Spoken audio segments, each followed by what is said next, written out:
Welcome to the Humanergy Leadership Podcast, where we tackle your toughest leadership challenges and share practical tools to help you lead with impact. Hey, I'm Mimi, and this is the Coaching Table brought to you by Humanergy. In each episode, we're going to bring a real leadership situation to the table, and we're going to let our coaches work it in real time. They don't see the scenario ahead of time. There's no script. This isn't an advice column. It's just thoughtful and honest exploration of real life, messy situations that people find themselves in the workplace. Well, hey, Jim. Hey, Corey. Thanks for joining us on this first episode of the Coaching Table. Of course. Happy to be here. Hello. For our listeners, we have Corey Fernandez. He's been with Humanergy for how many years, Corey? Ooh, so it's going to be since 2017. I'm not going to do the math on the spot, but since 2017. Awesome. And then we've got Jim Marshall, who was with Humanergy in a past life, left for quite a few years, and he's back now. So Jim, you have a couple of things you want to say? Greetings, everyone. I'm really glad to be here. I've been with Humanergy 2 years now for my second go around, 8 years total. And we're looking forward to sharing insights with you and doing our best to model what great coaching looks like. Awesome.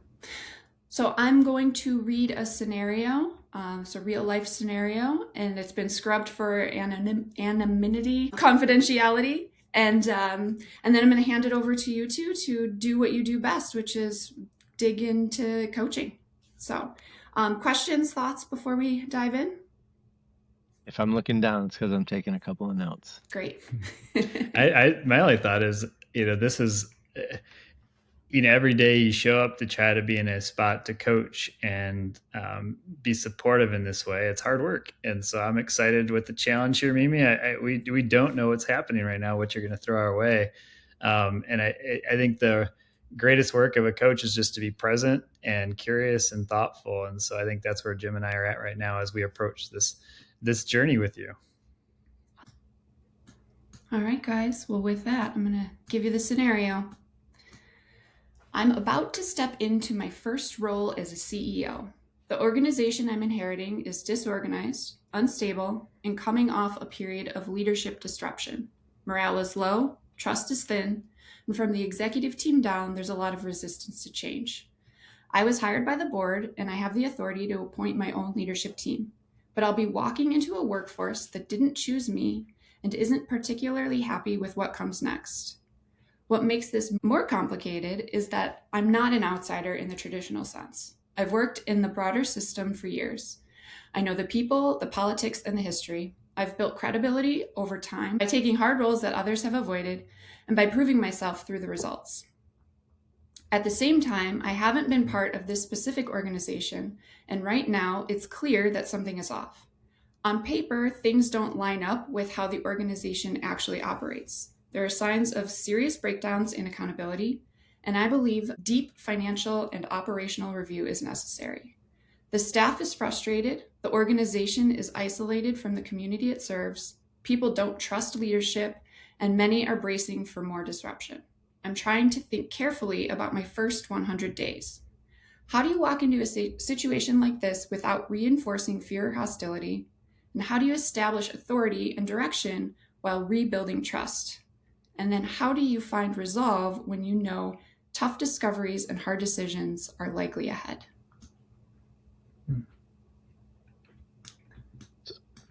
Maybe I can jump in first. I think those last three questions are a really important thing. And so they were packed with thoughts and goals. So if you wouldn't mind, from how do you walk in, and then there were three questions. Would you read those to us again? Yeah. How do you walk into a situation like this without reinforcing fear or hostility? How do you establish authority and direction while rebuilding trust? And how do you find resolve when you know tough discoveries and hard decisions are likely ahead?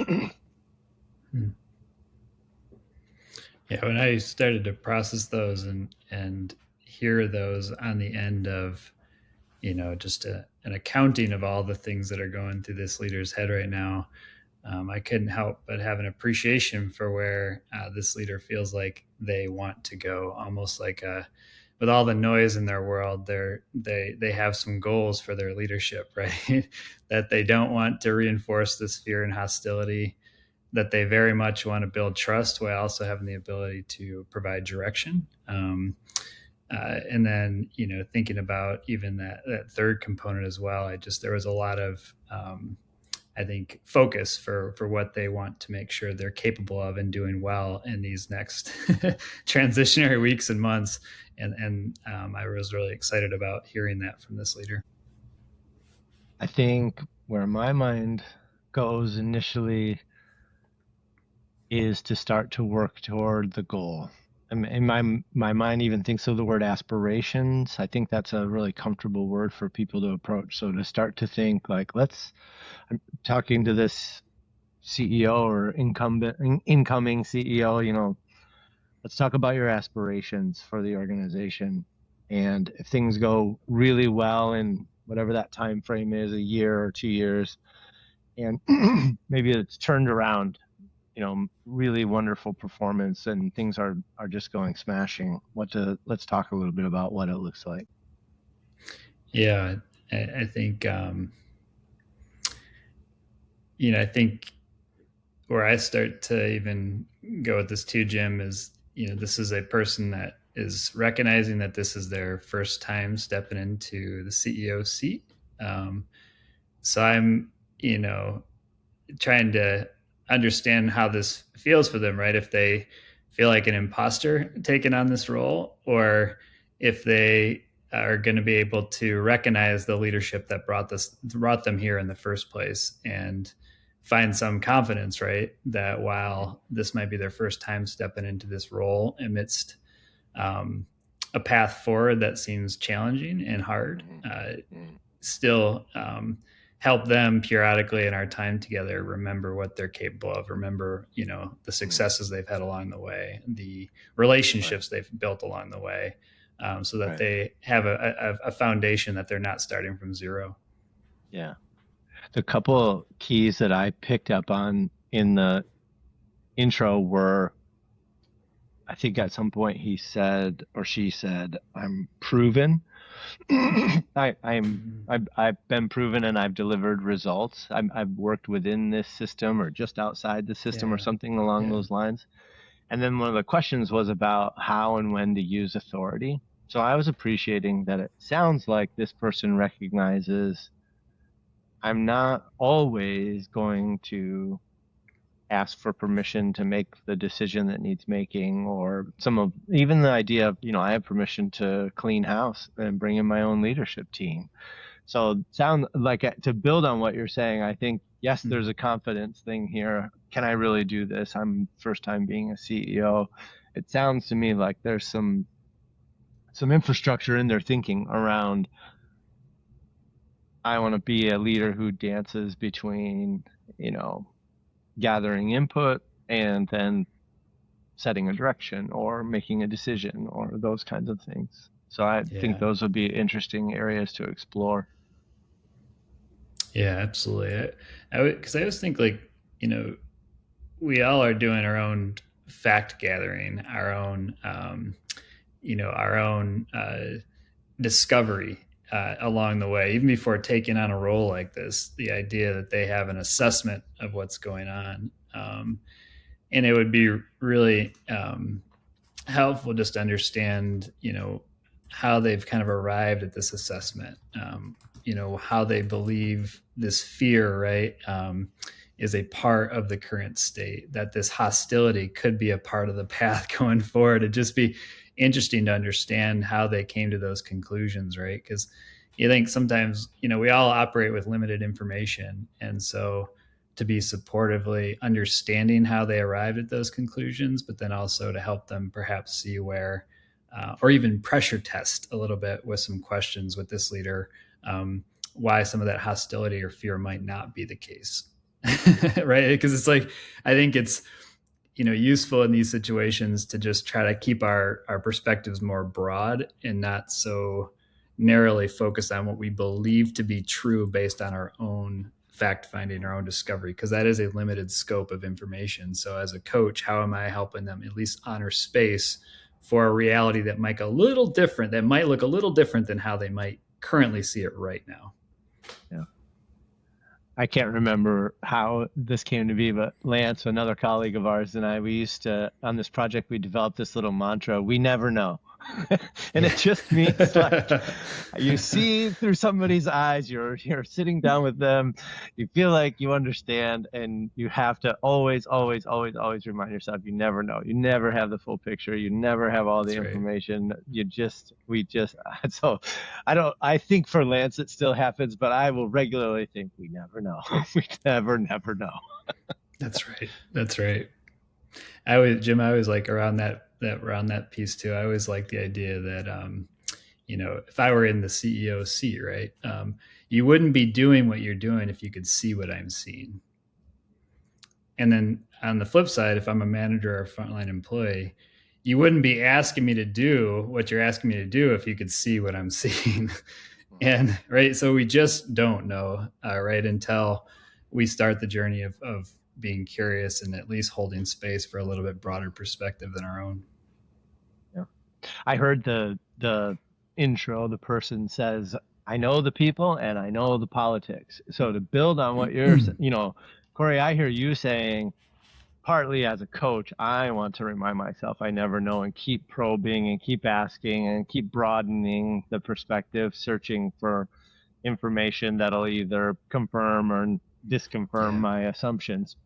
I think this person, they're very careful. Like, they sound like an executive to me. They've given a very good description of the situation. And then it's like, all I have to do is scratch and I will find more.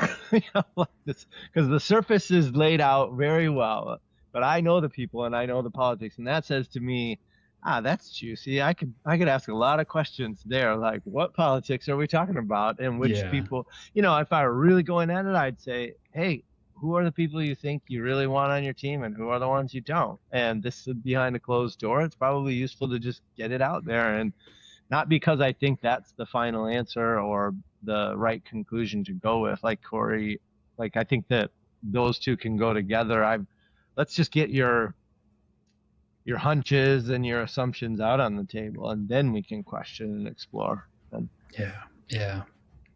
Well, and it's even hearing your line of questioning, Jim, it makes me think like with these types of scenarios and the complexity there, as we're just starting this relationship in the very beginnings of their journey, sometimes our work asking questions is gaining clarity, right? We need to understand their landscape, their picture. And, I think where we provide the most value is asking questions and providing a reflection back to them that leads to breakthroughs in thinking. But before we can get to those types of questions, before we can help them process in those ways, we do need to do some fact finding, some discovery of our own, right? And to try to better see the world through their eyes, and to see, how they would evaluate their team, right? For who they might kind of pull into their inner circle early, who might they have to, build a bridge with early on too, so that things can start to feel like, progress is possible. So I always find it's like there's a little bit of a transitionary space. And I, even working with other developing coaches, it's like, while we want to be in a spot to, again, move to that path of breakthroughs and thinking in service of the coachee, how can we spend a sufficient amount of time, but not dominate the time with gaining our own clarity? And there's a tension, right? Because if I get too curious and need to have such a need to formulate my own picture so strongly, right, it can take away from the focus of where, ultimately this coachee should be going and needs to be going to get the clarity that they're looking for. I don't know how you feel about that, Jim, but. I was just going to say, build on what you're saying. Along the way, I picked up from some training that it's useful as a coach to ask the question, is this question for me or is it for them? Yes. And, yes. And that if I'm going to ask a question that's for me, I probably ought to think twice before even asking, or think 3 times before even asking it. When I'm explaining this to folks, I often use the example, Corey's describing a scenario to me about a colleague, and then I'm asking, well, how long has that colleague been there?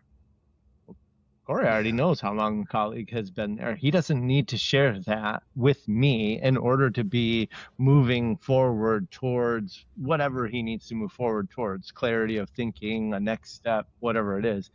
And if I know that they've been there 7 years or 2 years or 6 months or 25 years, what does that change for me? Now, if I can come up with, oh, well, it really impacts this scenario, this situation, then maybe it's a useful question both for Corey and for me to consider how tenure plays into it. But most often, especially a question like that, it's just for me, and I'm just trying to gather information that really isn't needed for this conversation.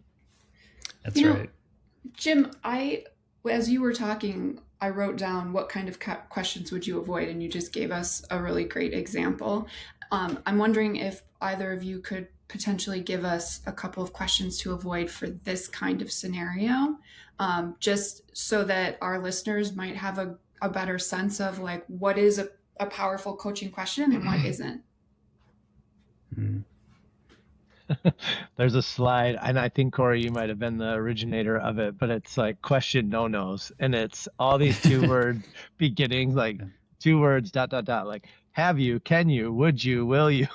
So I think a lot of advice disguised as a question. Have you thought about going in and interviewing every one of your people that you're going to work with? That's a great idea. I hope that person comes up with that. I think I would recommend that if I were giving advice all day, every day.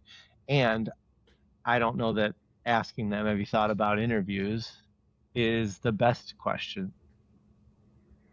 Yeah, it's like, so I think that's one of the easiest criteria is if it's a closed question, right? Or if it truly is my own thinking with a question mark at the end of it. I mean, those are absolute avoid at all costs, because they're just not going to add a ton of value for the other person.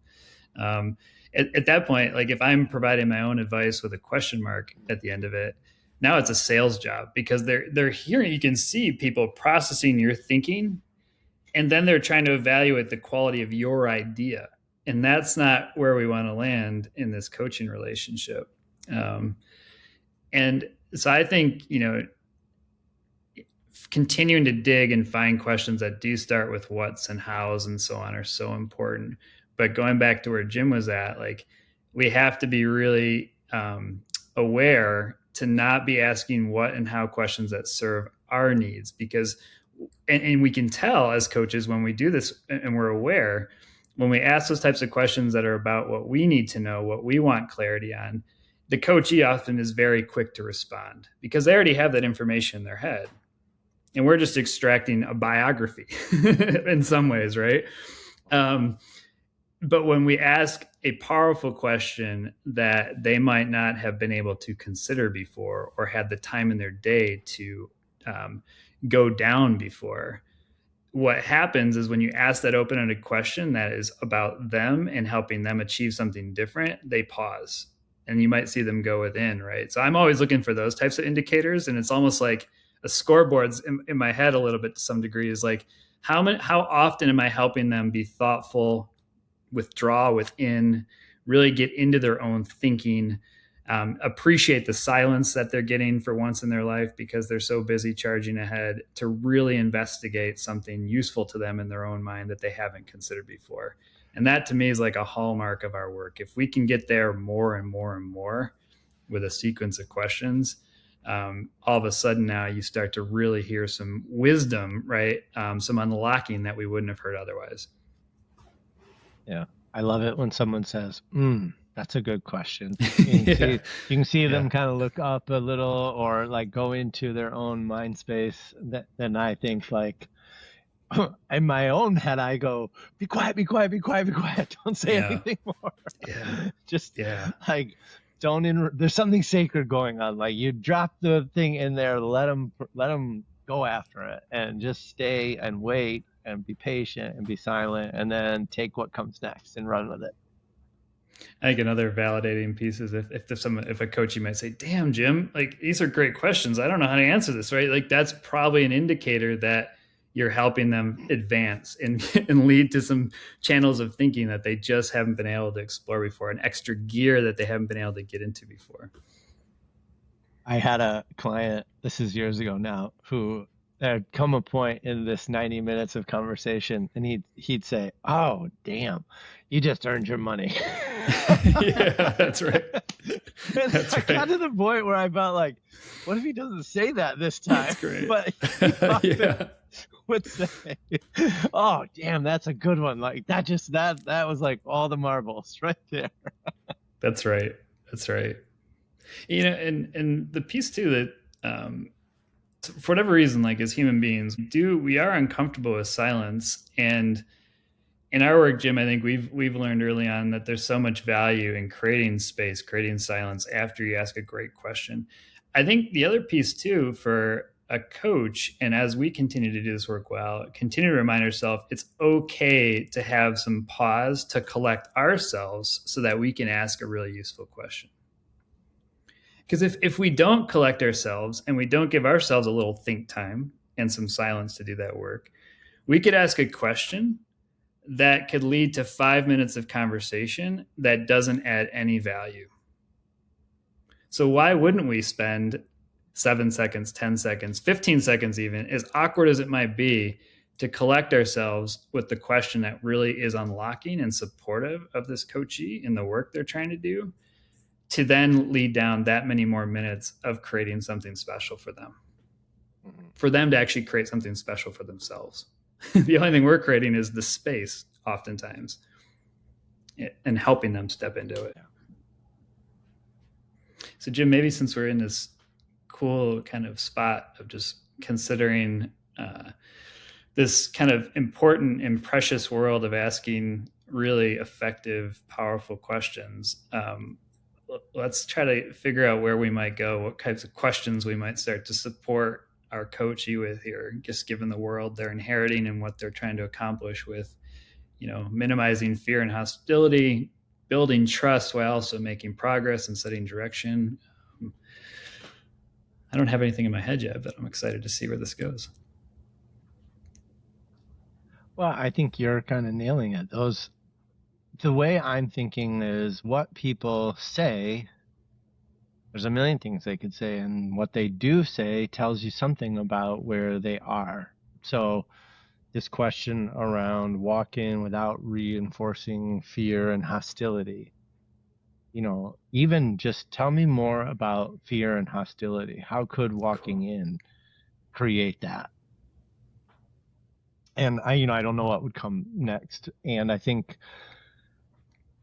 there's a concern about fear and hostility. There's a concern about perception as the person walks through the door for the first time. And now they previously walked through the door as some kind of collaborator, but now they are the head honcho, so to speak, and everyone knows it. And so they're carrying this title, but not feeling like maybe the coat fits yet, or people have accepted them in that. Again, I'm kind of reaching on what might be going on for that person, and I'd be careful not to fill in too many blanks, but I would definitely want to pull on that thread.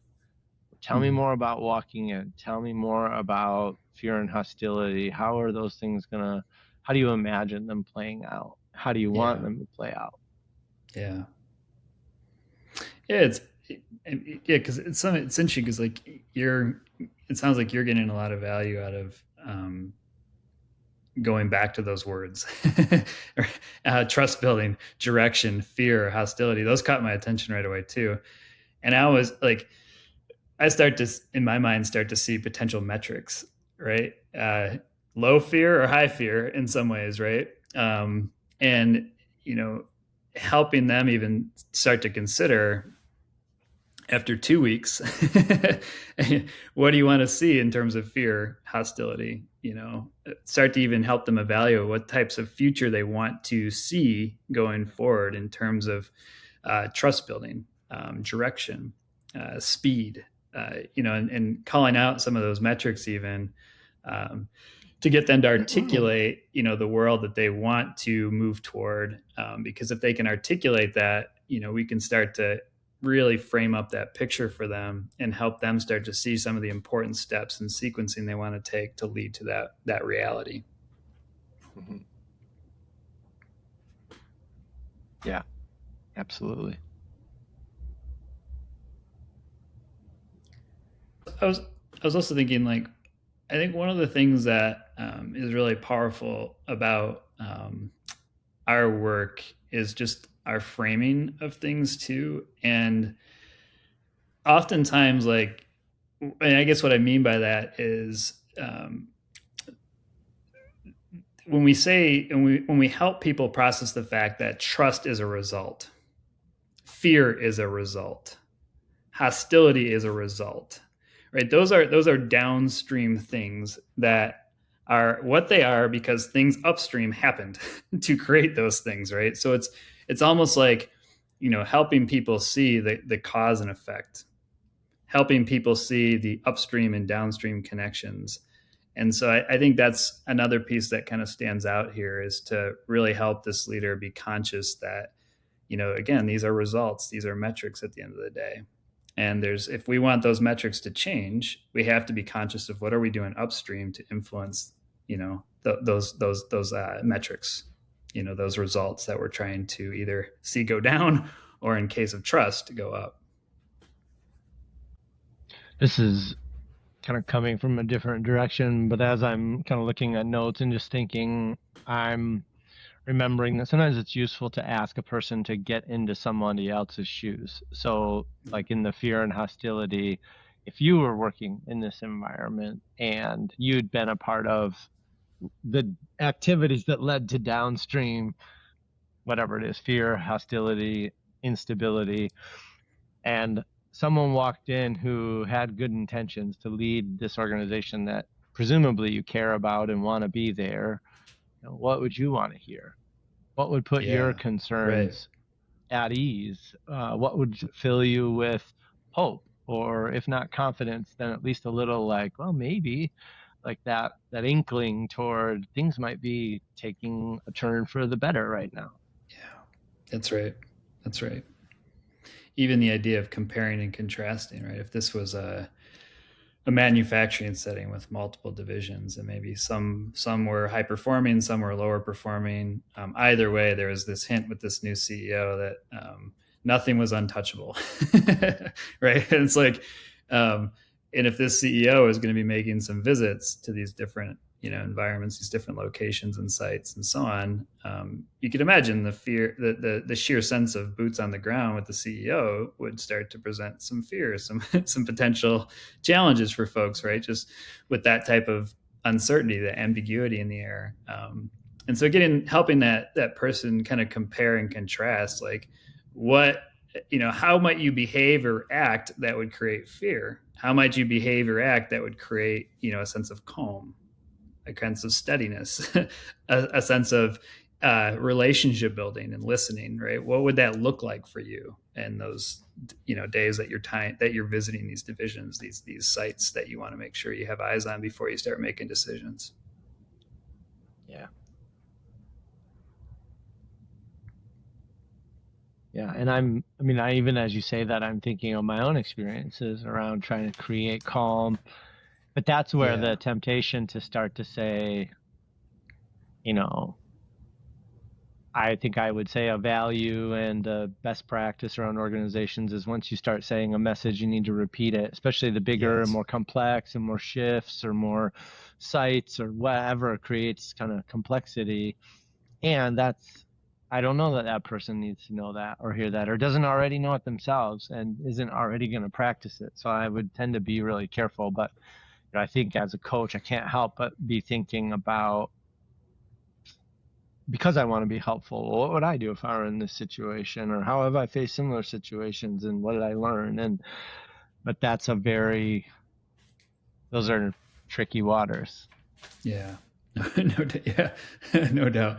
Almost like the closer you've lived to their experience, right? You can't help but project your own experience to some degree. And that is a watch out, right? Is to try to, give yourself as much of a blank slate as possible to honor this unique space that this person's in and not your own space that you have traveled. Yeah, I've been reading lately the idea, person across the table from you is inherently whole and complete. They're inherently capable, and you know they have ingenuity and creativity and resources and experiences, and what we're trying to do is tap that. So that helps That's me right. to remind and remember, how do I tap into the ingenuity of this person rather than try to transplant my own. Yeah, I love that. I love that. So I have a question as I'm hearing two experienced coaches talk. If this person is trying to think carefully about their first 100 days, we've talked a lot about building trust and, not reinforcing that fear or hostility. What best practices around trust building might you talk about? There's books written on building trust that we've all read. So how would you talk about that?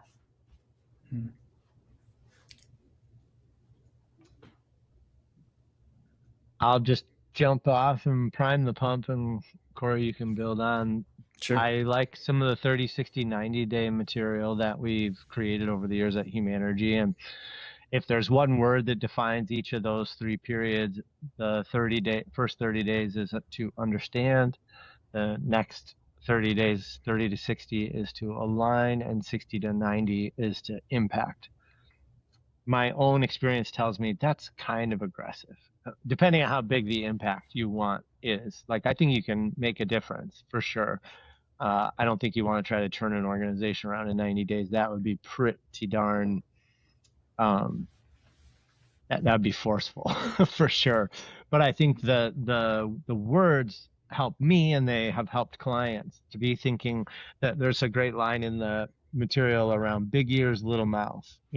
So those first 30 days, I'm using my ears a lot. I'm listening. I'm just taking notes. I'm just trying to understand. I'm not trying to set a lot of direction or provide a lot of answers. And I let myself be off the hook. Even if someone's asking, I say, well, I don't know that I'm ready to weigh in on that. It's my second week in the organization or something like that. So lots of understand.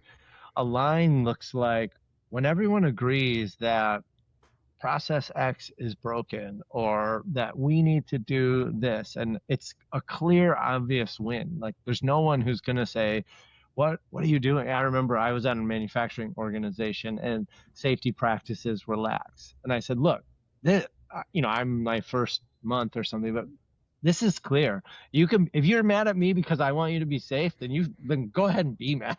I don't really care. Like, we can't have recordables anymore, and we have to follow the safety practices that we have. So that was a clear, easy decision to make, that I thought, if somebody's mad, that's really a problem for them. Everybody else is going to recognize that I'm trying to do the right thing and be unequivocal about something that's not negotiable. So, as an example. Yeah. When Jim describes like the, understand, align, and impact, and so on, like, we carry a lot of our own reading, a lot of our own mental models, right? From just different things that we've been working on for years now with clients, and things that we know have value in leadership, and so on. And I think that's where, while we might have those initial impressions in our head, those mental models in our head, I think that's where, I would love to know what this leader's trust building campaign looks like, and really think about it as a campaign, because in a lot of ways, as CEO, whether it's with the board or whether it's everyone down to the front line, you're always campaigning. That journey does not stop in terms of how you build trust through change, especially if you're in it for the long haul. You have to recognize that there are going to be times where trust is riding higher and trust is riding lower, just the nature of, what it takes to lead a company successfully over years. And so I would love to understand what their trust campaign looks like and how they're thinking about that, and what some of the behaviors they're going to lean on to do that work well. And even help them pressure test some areas, right? If their first 30 days doesn't look like a lot of listening, it's not my job to say, well, you should be listening more. It's my job to hold that up and say, if you do start to then lean into these behaviors, how might people respond to that? What if you were in somebody's shoes in your plant, for instance, how might you take that? And giving them a chance to process and really get a sense to, oh, interesting, and then refine a little bit where their head's at, because I do think listening is such a key piece. I do think replaying back and summarizing what people hear. I do think investing in getting to people, understanding people's names are important, and getting to know things about them are important, and helping them see and reveal things about you as a CEO is important. So it humanizes the work ahead, and that's part of the campaign. And if there's some gaps in their campaign, again, it's not my job to say you should be doing this. It's my job, I think, in a lot of ways, to help them think more deeply about their current campaign and how they can make some refinements and some improvements before they press go. I think the word campaign is a huge word to highlight and underline. It can't be done in a day. One great speech might help.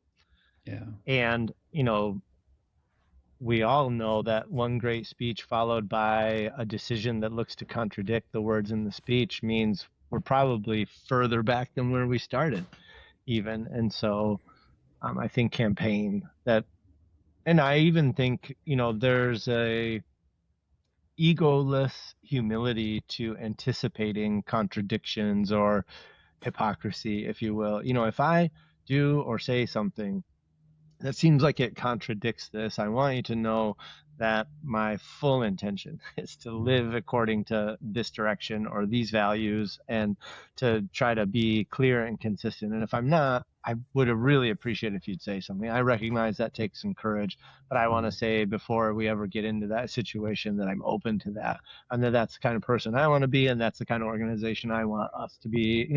Those kinds of things can add to a great message around trust or around what I'm doing or where I think we need to go. And Jim, if I'm hearing you right, then it sounds like one of the things that this CEO or any CEO starting in this type of journey could be mindful of and use to their advantage would be really establishing some non-negotiable behaviors, and frame that up in a way that says, hey, we're in this space together. We have some things that we need to achieve, and we are going to work hard towards those ends. At the same time, here's where we need to start, and be clear about some of the behavioral expectations so that they can be called out on those things should they not aspire to those or demonstrate those. And they also could expect other people to get back on track if they fall short of those as well. And it sets the stage for more open, more caring and honest, direct conversations is what we like to say, when there's clarity up front for how we want to behave and treat one another. Yeah. I had a colleague who used to say, you got to define what it looks like to be a great team member. And so if I've got non-negotiable behaviors, now I know how to show up, how to behave, what to choose in the moment, be honest, be candid, be courageous, own my mistakes, fix my mistakes, those kinds of things. That's right. Sorry, you were going to say something, Corey. Oh, and just given where you took that, Jim, it just reminds me of work recently with a client where, they were, we were exploring the value of non-negotiables, and this has happened on a number of occasions. And people start to see some of those lists that we've seen teams use with, great success, and they're like, do adults really need to focus on these things? They seem so basic. And right, but when we don't state clearly up front what we need to see from each other, it makes it so hard to have those conversations later on down the road, right? And for whatever reason, it doesn't matter. Human beings are human beings, whether we're 12-year-olds, whether we're in our 20s, 30s, 40s, or as sophisticated as we might see ourselves as 70-year-olds, we're still capable of making, sandbox mistakes. Yeah. And having the same behaviors that have always tripped us up. And so, yes, they're incredibly important to set the right tone for how we want to treat each other, so that when I, the CEO, am not following through, people still feel like they have the ability to have the right conversations with me. So we do the things that we need to do to not get in each other's way. Yeah. And that is about trust building. It's like if there's a hurdle in front of me, and hopping the hurdle is to start a hard conversation about asking someone, how come you're violating our non-negotiables? Or how come you're doing this thing that seems like it contradicts what we've said? If beforehand we've said, here's how I would like us to have these hard conversations. And it just says, 1, we expect them. 2, I want it to happen. 3, there'll be the basic building blocks of that. Do it in private. Don't publicly embarrass me. Do it soon after. No, don't wait a long time. Those kinds of things. But it's almost like it doesn't matter that we rehearse the same couple criteria for that conversation. It's the fact that we preloaded and said, That's right. We expect this will happen. And when it does, please come talk to me. I want to hear. So That's whether right. I'm saying that because I'm in a position of authority and seniority and title, or whether it's just peer to peer, I want to make sure that I preloaded and I created an environment where instead of a hurdle, it's like kind of stepping downhill and just sliding, like it's easy. Oh, all right, well, we're in that situation, but we talked about this. It'll be okay. Otherwise, somebody's debating. Do I say something? Do I not say something? Yeah. Is it going to make the relationship worse? And Jim, imagine this world where maybe this past CEO was beloved. They were kind of a nurturing figure there, whatever it might be, and they were capable and they had great success. And the board actually was relatively happy with them, right, until certain things had to change, or the CEO had to remove themselves, and so on. And maybe it was part of the succession. But yet they dealt with a lot of dysfunction because they weren't having the right conversations at the right times. They didn't know how to. They hadn't developed that skill set, that capability across the most senior team, and that has ripple effects through the entire organization. Now imagine a new CEO is coming in, and there's fear, there's anxiousness about what that means. Yet they established these guidelines for how we need to support each other and how we need to work through hard things together.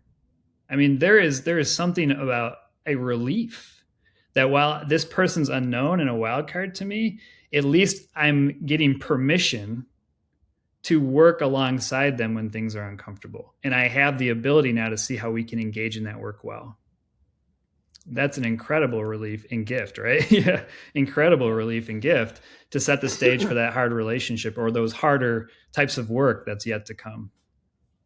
Yeah.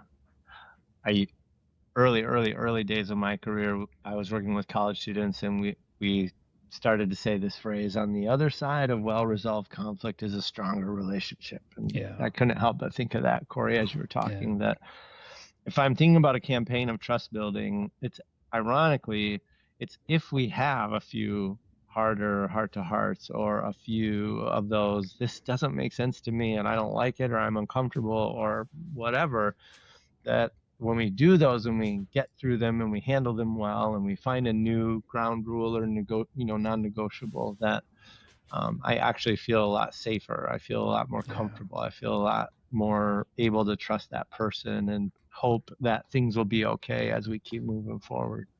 Yeah, no doubt. And the cool thing is, like, when we've done that work well, and it turns out that relationship is stronger as a result. Now, in some ways, in terms of campaigning, you've built a fan. You've built at least somebody that can start to lean into your leadership and your relationship with them a little bit more. And I think one of the things that, Jim and I in this type of scenario can be really helpful with is to help this person, the CEO, organize and prioritize some of their thinking and their time. And what I mean by that, and as it relates to the trust building campaign, is no different than a technology, right? We have our early adopters, and then we have people that jump on board after the early adopters, and then we ultimately have our laggards and people that might not ever adopt the technology. Well, similar with a new CEO, some people, we need to find out who are going to be those early adopters, and then who are going to be some of those other influencers down the road that are going to be really important to help, cement some of the trust around this new leader so that they have the support of kind of a fan club, for lack of better words. And that's where stakeholder mapping can be really powerful, helping them start to identify various groups or pockets where they can organize their thinking, prioritize where they need to invest their time in certain ways to build up as much early adoption and influence or influencers as possible, so that they're not having to do all this trust building alone. They have some credibility with key groups, key adopters, key influencers, and prioritizing and organizing is a really important part, Jim. I think about this work is just to help almost create the whiteboard, right? And say, in terms of stakeholder mapping, let's start to figure out what this looks like for you. Yeah. You're reminding me, Corey, like the idea, take me, show me. Like if I want to build trust, how many times have we heard someone say, my boss doesn't really know what I do? So if I'm walking into an organization, I want to think about how can I walk a mile in people's shoes? And it'll look different depending on the organization, what it looks like, or even depending on the roles within the organization. And taking the time to walk a mile, would you mind, can I shadow you today? Would you show me what you do? If there's any way that I can be helpful, whether it's pushing a broom or whatever, I'm willing to do anything. I just want to, learn a little bit about what it's like to work in this area. And I think when I see leaders doing that, the payoff there is pretty huge in terms of, I was saying to people when I was doing that, I want to learn people, I want to learn process, and I want to learn products. And if I get a chance to do that, rubbing shoulders with you today, then if I'm off in the boardroom making a decision, I make a decision that's more informed by what it's really like on the ground here. So That's right. It goes back to broadening their perspective, right? When they're doing that work and they are able to dig into people, to process, to product. Now their original perspective is grown, right? It's actually become richer, deeper. And as they are making decisions, they can draw on some more of those data points and not just the original picture that they started with. Yeah. All right, guys. Well, we've only got a couple of minutes left, and I want to be respectful of your time. So I just want to. Thought, Mimi. Yeah, please. Because I'm sorry, this goes all the way back to what are some best practices? Yeah. And I just can't help but think about, and hopefully it won't run us up too far against the time. We've worked with MBA programs for a long while now, where a disparate group of individuals become a team. Anywhere from, I think it's 4 to 6 or 7 individuals become a team. And you can't imagine a group of people who are more different. They don't necessarily come in with a whole lot in common other than we're going to this school to get an MBA. But the reasons why they come and all of those things are very different. And I think to let people know that it's possible to build success from the perspective of the group of individuals versus to get a group of individuals to start dreaming about what collective success looks like. And I think I didn't realize when I first was exposed to that now many years ago how powerful that was. And I've seen us do it with clients too, especially in an environment like this one where trust is low. If we started to talk about, and go back to Corey's idea of stakeholder mapping, what if we did a group stakeholder map? Corey, you talk about what's in it for you. What's your needs? What's your wants? What's important to you in this year? What's on the horizon? Jim, you talk about it. Mimi, you talk about it. If we start talking about success, assuming the individual perspective, and then have a process that looks at, well, where do we have common ground? Where do we have ground that's not common and maybe needs some conversation, discussion, and resolution? But it's a very clear and ordered process that we assume we won't all line up perfectly. We will have some competing interests, whether it's for resources or time or whatever. And let's get it all out on the table from an individual perspective. Let's see where we're in common. Let's resolve where we're not. And then let's move forward thinking about a definition of success that's been built organically from the ground up versus it's been built by getting up into the clouds and dreaming about where we want to go. Yeah.